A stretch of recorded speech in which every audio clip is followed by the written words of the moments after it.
Sinugod sa ospital ang ilang estudyante sa Batangas matapos mahirapang huminga dahil sa volcanic smog. Saksi si Paul Hernandez ng GMA Regional TV, Balitang Southern Tagalog.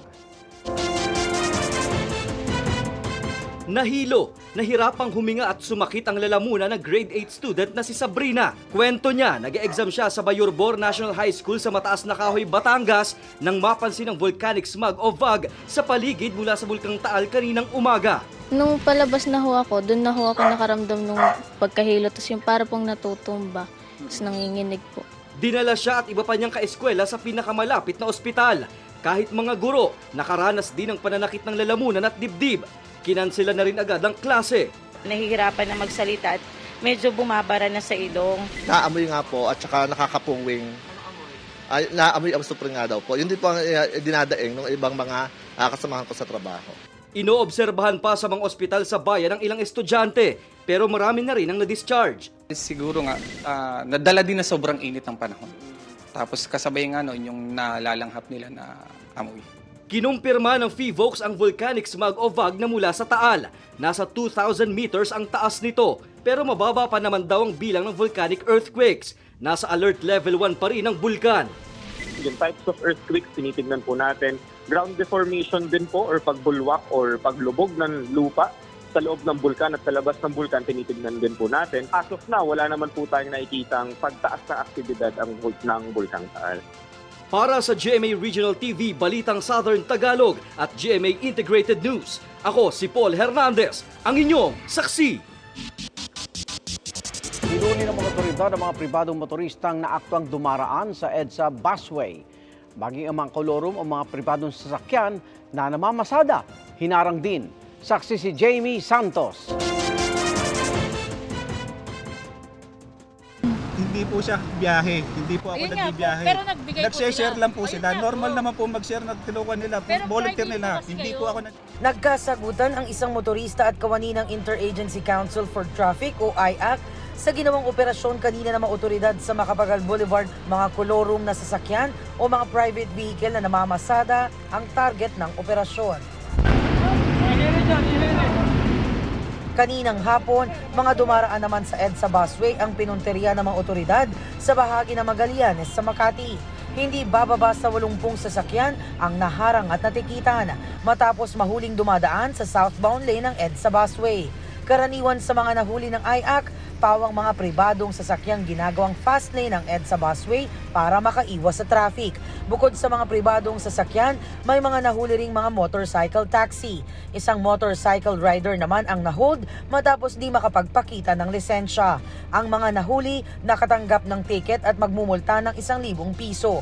Kumpiskado rin ang kanilang lisensya. Paliwanag ng IAC, ang EDSA bus carousel lane ay para lamang sa pampublikong bus, ambulansya at iba pang sasakyan ng gobyerno na tutugon sa emergency. Para sa GMA Integrated News, Jamie Santos ang inyong saksi.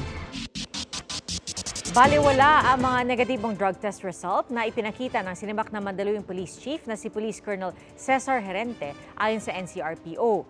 Ayon kay NCRPO Chief Police Brigadier General Jose Nartates, dapat kaparehong sample o specimen ang ginamit sa mga drug test ni Herente sa PIDEA, DOH Accredited Testing Center at NBI, kung saan sinasabi niya na nag-negatibo siya. Nanindigan din ng NCRPO sa naging resulta ng drug test niya at iba pang pulis noong August 24. Nang tanungin kung posibleng na-tamper ang specimen, sabi ni Nartates, may mga nakabantay, selyado at pinapirmahan pa sa mga pulis ang specimen. Ayon naman sa PNP Forensic Group, kung ibang sample na ipasusuri sa third party, wala itong epekto sa administrative case na kinakaharap ng pulis. Pinoproseso na ng LTO ang pagkaroon ng digital na driver's license. Inaayos na rin ang mga backlog sa lisensya at sa plate number. Saksi, si Marisol Abduraman. Inanunsyo ng LTO na extended ang mga driver's license na nag-expire simula April 3 ngayong taon. Mananatili raw itong valid hanggang April 2 sa 2024. No need po kayo pumuntang LTO. Wala ako kailangang bayaran. Automatic na po yan. Makikipag-ugnayan daw ang ahensya sa MMDA at sa mga local government unit tungkol dito. We will coordinate this with the MMDA and with the various local government units nationwide para di ho kayo maharas pag in case ma-question kayo tungkol sa lisensya nyo. Dati nang sinabi ni Transportation Secretary Jaime Bautista na nasa halos 700,000 ang backlog ng LTO sa mga plastic license. Agad daw iaanunsyo ng LTO kung available na ang mga card para sa mga renewal ng mga lisensya. Saka pa lang daw ito babayaran. Problema na nga ang mga lisensya, problema pa rin ang plaka. Inamin ng LTO na hindi kakayanin ang mga plaka ngayong taon bagamat tuloy-tuloy naman daw ang paggawa. Sa ngayon kasi, nasa 180,000 pa rin ang backlog sa mga newly acquired vehicle. Mas marami ang kailangan sa replacement plate na nasa 1.8 million naman. At pinakamarami ang backlog sa mga motorsiklo na nasa 13 million bago pa man magpandemya. Aabutin pa raw ito sa susunod na taon kahit nakakagawa na sila ng 700 hanggang 800,000 na plaka kada buwan. Samantala, tuloy-tuloy raw ang LTO sa pagproseso para tuluyan na nga magkaroon ng digital license. Para sa GMA Integrated News, ako si Marisol Abduraman, ang inyong saksi.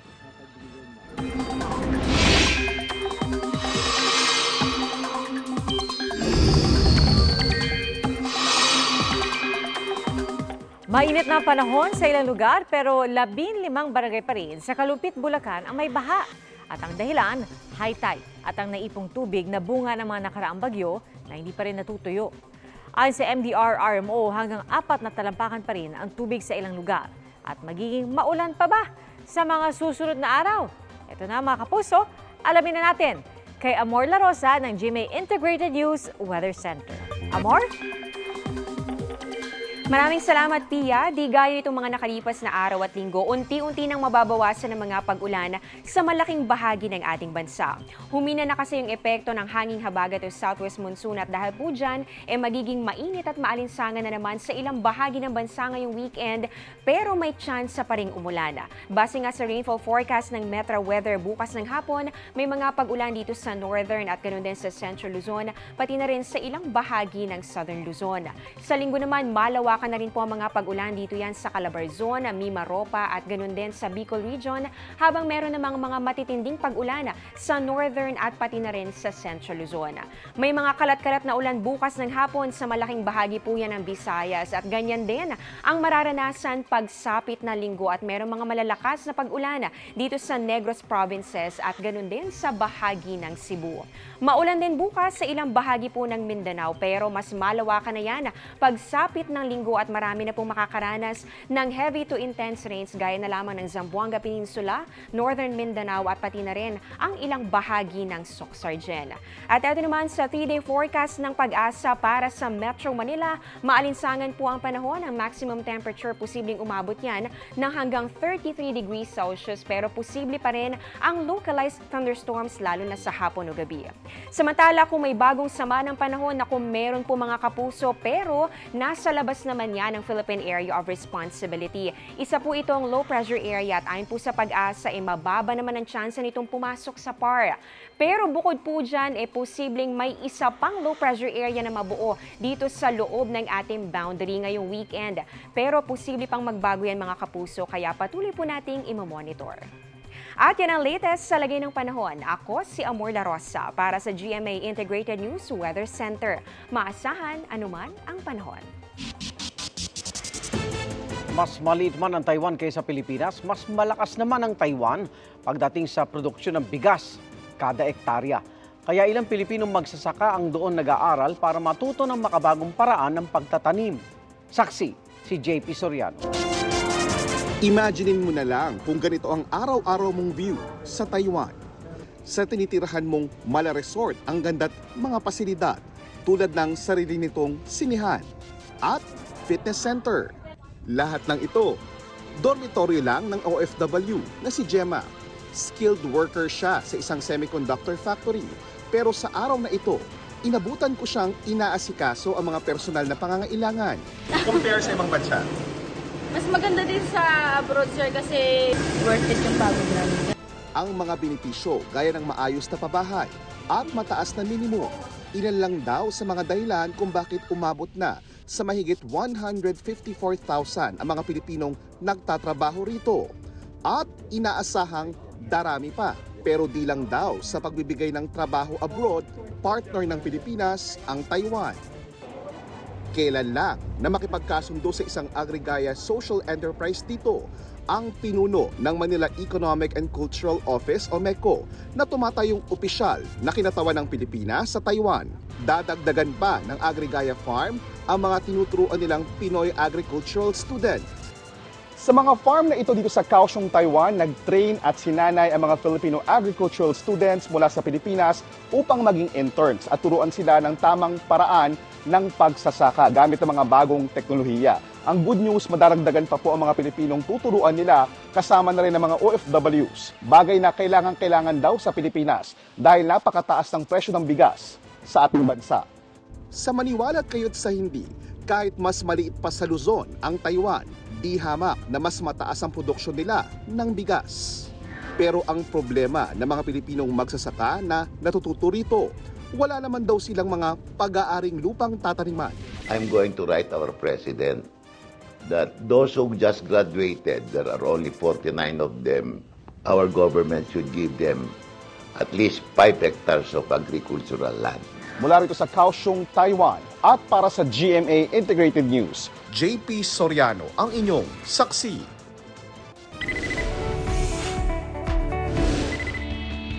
Historic first ang pagtuturo ng wikang Pilipino sa Harvard University sa Amerika. Dahil po yan sa isa nating kababayan na pinatunayang ang galing ng Pinoy at pagmamahal sa wika ay susi sa pagkamit ng success!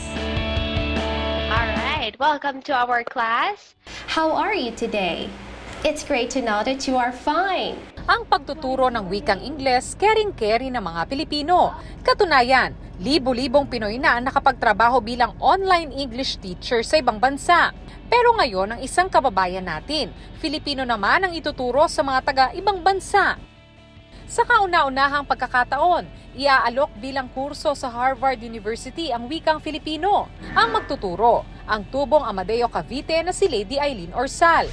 Magsisimula siyang mag-lecture ng elementary at intermediate Filipino courses doon ngayong buwan. Dating faculty member ng Cavite State University si Teacher Eileen. Estudyante pa lang daw ay bakas na ang talino at sipag niya. First year pa lang, kabibong bata na po niya.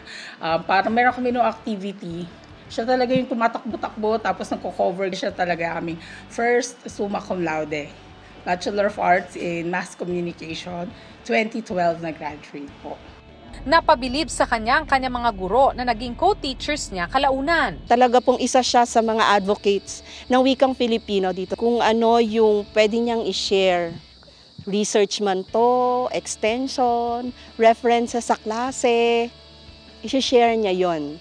Sa social media post, nagpasalamat si Eileen sa mga nag-congratulate sa kanya. Maliit na bahagi lang daw siya ng tagumpay. Tagumpay na isang pagsaludo sa mga guro sa loob at labas ng bansa. Karangalan daw niyang maging Pilipino. Patunay si Teacher Eileen na hanggang abroad, ang galing ng Pinoy kayang makahanap ng success. Congratulations, Ma'am Ai, from your Digong family! Para sa GMA Integrated News, Von Aquino ang inyong saksi.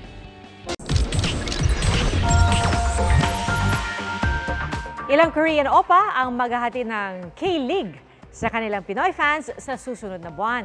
At ang reaksyon ng netizen sa inaabangang epic finale ng Voltes 5 Legacy. Ating saksihan. Tayong lahat mamamatay! Hanggang sa kahuli-hulihang episode. Aking mga kapatid, patawarin niyo ako. Labis na inabangan ng lahat ang epic finale ng hit live action series na Voltes 5 Legacy. Emperador Rosgar!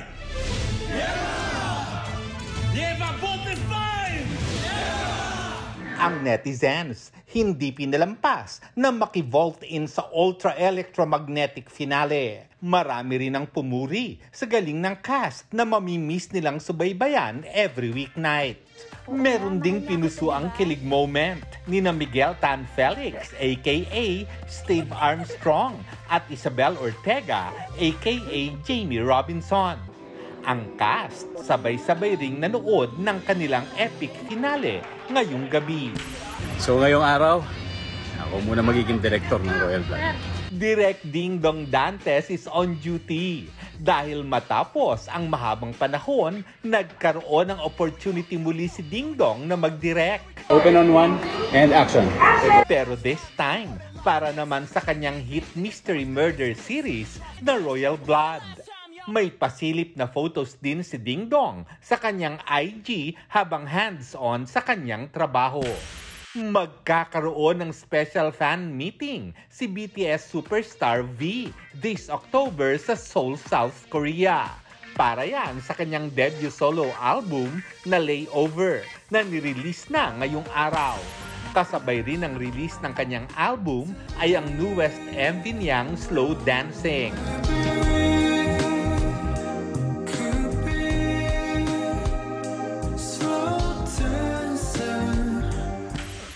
Patuloy naman ang pagbuhos ng K-fever sa bansa dahil sa mga back-to-back Korean oppas na bibisita this October. Isa na dyan ang Itaewon Class star na si Park Seo-joon para sa kanyang fan meet. Hindi rin magpapahuli si Ahn Hyo-sop ng Dr. Romantic na bibisitahin din ang kanyang Pinoy fans next month. Para sa GMA Integrated News, Lar Santiago ang inyong saksi. Salamat Igan sa inyong pagsaksi. Ako naman Arnold Glavio. Ako po si PR Kanghel para sa mas malaking misyon at sa mas malawak na paglilingkod sa bayan. Mula sa GMA Integrated News, ang News Authority ng Filipino. Sama-sama tayong magiging saksi! Mga Igan, samahan nyo kaming saksiyan ng mga balita. Mag-subscribe sa GMA Integrated News sa YouTube. Para sa mga kapuso abroad, samahan nyo kami sa GMA Pinoy TV at sa www.gmanews.tv.